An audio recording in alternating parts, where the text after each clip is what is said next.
Students, आज की video में हम समझेंगे कि रॉलेट एक्ट क्या है। तो आपने सुना होगा रॉलेट एक्ट के बारे में। 1919 में 1919 ईस्वी में ये रॉलेट एक्ट ब्रिटिश के द्वारा लागू किया गया था इंडियन के ऊपर।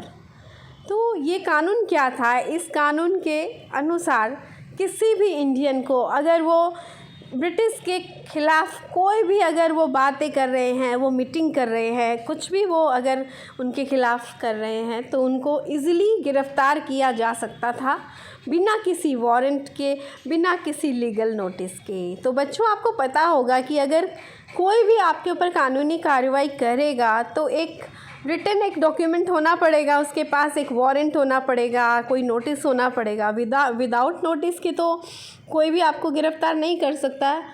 पर हाँ, ये रॉलेट एक्ट जो था ये 1919 में ब्रिटिश के द्वारा ये लागू किया गया था। ये एक अलग, सबसे अनोखा एक्ट था, सबसे अलग कानून था जिसमें बिना किसी वारंट के, बिना किसी लीगल नोटिस के किसी भी इंडियन को 2 साल के लिए कैद की सज़ा हो सकती थी या उन पर वो फायरिंग भी कर सकते थे। पर ब्रिटिश के ख़िलाफ़ अगर वो कुछ करे, गलत करे, तो भी कोई एक्शन लिया नहीं जाता था। तो देखो, हम लाइन बाय लाइन समझते हैं। Rowlatt act was an act introduced by sir Sydney Rowlatt of the Rowlatt committee. तो ये एक्ट को बनाने के लिए बच्चों सबसे पहले एक कमेटी बनाई गई जिसका नाम दिया रॉलेट कमेटी, और उसके मेंबर थे कौन? Sir Sydney Rowlatt. और उन्होंने ही इस एक्ट को इंट्रोड्यूस किया, यानी इसको सबको बताया, एक नया एक्ट उन्होंने लाया अपनी तरफ से। This act allowed government to imprison a person up to 2 years without any warrant और लीगल नोटिस। तो इस एक्ट के तहत किसी भी पर्सन को, किसी भी इंडियन को बिना किसी लीगल नोटिस के, बिना किसी वारंट के गिरफ्तार किया जा सकता था 2 साल के लिए। The act also prohibited people from holding public meetings and made it illegal to criticise the British government.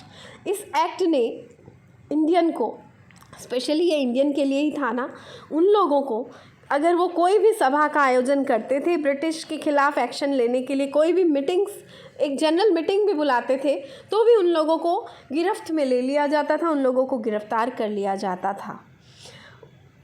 Even अगर ब्रिटिश कुछ गलत भी करते थे तो भी इंडियन को ये राइट नहीं था कि वो उनके ख़िलाफ़ कोई भी कदम उठाए।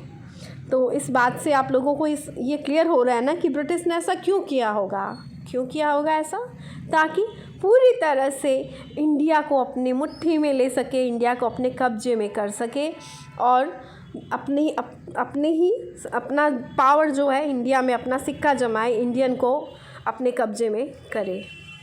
तो बच्चों, आपको समझ में आया होगा। अगर अच्छा लगा हो तो लाइक करें, शेयर करें और हाँ, बेल आइकन प्रेस करना ना भूलें ताकि मेरे आने वाले वीडियो की नोटिफिकेशंस आपको मिलते रहे। Thank you.